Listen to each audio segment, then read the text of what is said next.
all charges have been completely dropped of Jessie Smollett, who committed a huge multimedia crime. He was caught. He wasn't the first person to do something like this, but I knew he was going to have his charges dropped. Many people are upset. Many people, meaning like the police.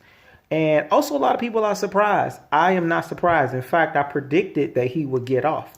Why did I predict that he would get off? Because I knew from the beginning, at least I didn't know, but I assumed, just thinking critically, that he did not do this job alone.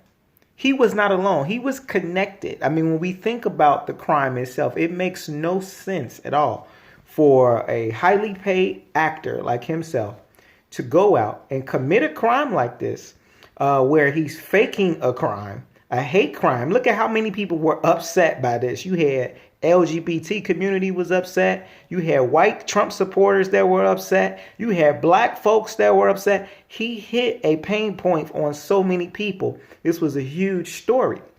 But why would he take such a risk? Would he just do it for his own personal gain? No, there was no gain, no huge gain for him to do that. And then for him to go out, it was also exposed that he spent, I don't know, $3,000 hiring two Nigerians to help him pull it off. This is not a job by yourself. The way I look at it is this.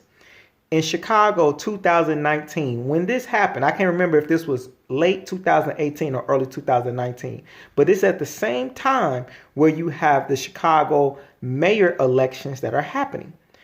Both of the mayor elections, the main two people that are running for mayor in Chicago right now happen to be two gay women. Now, one of those women may not be gay. Her name is Toni Prepwinkle. I don't know. I allegedly gay. I don't know if she's gay, but I would say she looks like she could be gay.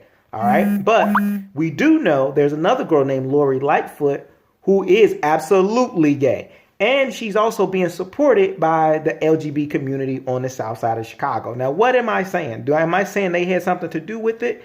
I don't know. I can't accuse them of that. But I am saying that typically when you have a political run, when you have politicians that are running for a major office like this, usually they look and they'll create some sort of a crime to happen in which they can use that as their angle on they're going to run their campaign from.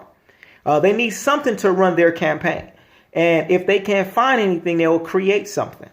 And so to me, I'm not saying that it was connected because I don't know. So again, this is just me thinking like a conspiracy theorist. It made sense to me to say, man, we got these new mayor elections. It's two women who one of them is backed completely by a LGBT community.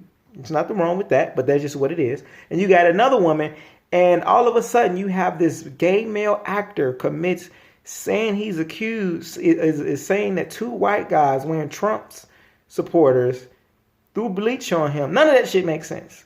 And so I knew he had to be connected with someone. Now, I'm not saying that someone was connected with these politicians. I can't say that. I'm not saying that. But I am saying it just seems to me, common sense, that there's no way he could have committed this crime by himself. Meaning, I can't see him concocting that idea of let me do this, because how would he benefit? Personally, there's not much of a benefit. So to me, it seems like there were some other people in the shadows who wanted to benefit from a case of a black gay man being abused by some white folks, Trump supporters. They seem like they're easy to be a target. And they say, you know what? How about we create this? The world will everyone will be mad at them. These people will be villains. And now we can use this case to draw attention to a bigger agenda, or we can use this case to draw attention to whatever we want to back and, create money for. Could be a political campaign, or it may be something else completely different. They probably say, hey, Jessie, here's $100,000. Boom. We want to pay you to do this. And you make sure you pay some other people. Jessie does the crime. He spends $3,000. He pays his guys. He's kind of sloppy with it. They weren't expecting to get caught. He gets caught. Now, guess what? He's facing all of these crimes in jail. And now he may potentially snitch and say some of people who he was working with. which means the people he was working with who had power, who were probably politically connected with money, said, hey, make sure we get all his charges dropped so that way he's not snitching and everything, he's the scapegoat. And, it was kind of a mission going bad, but we're going to make sure we get him out because he's either one, a part of our team, or two, we just don't want him snitching. So, that's why I was assuming, I didn't think he would get all his charges dropped, but I did think he was going to get a reduction in his time because it just seemed like he was working with somebody. He got to have some sort of plug. There's no way that he was working alone, and whoever he was working with had to have a lot of money and they had to have some political connections. And again, this is just thought. This is just me thinking like conspiracy, just some shit to make you think.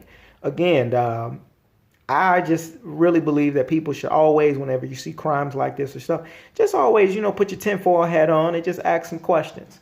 Again, so he was dropped of all charges. A lot of people are pissed off and angry, and I can understand why.